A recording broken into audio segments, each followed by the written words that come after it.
Hi folks, this is Don Meissner with the North Country Fishing Report.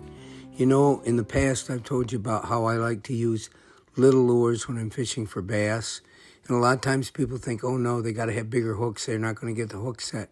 Well, I got to tell you, if you use what I'm using right now is 1/32 ounce little tube jigs. And when you use something that little, they have to have little hooks with them.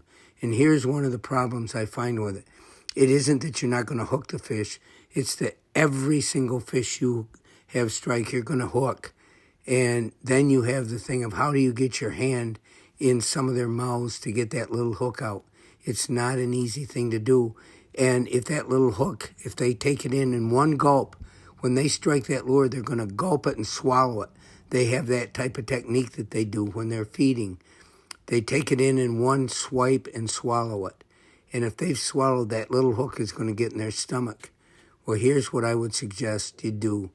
Number one, if you start taking down the barb off the hook using barbless hooks, there'll be a little barb on the hook that comes out to hold that hook in place. Well, if you take your pliers and just snip that down so that there isn't a barb there, it makes it a whole different type of bait. You're not going to get any less strikes, but I'll tell you, it's going to teach you how to be a better fisherman, because without that barb, you're going to have to keep pressure on that fish as you're bringing it in. And this is a nice challenge to have, to learn to make up for mistakes that you might not even know you're making.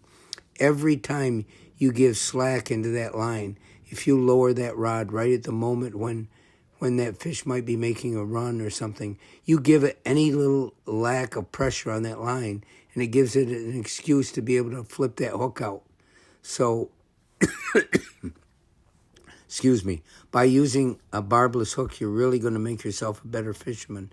Second of all, once that hook's in the fish and you do land that fish and you're taking the hook out, it's going to come out so much easier.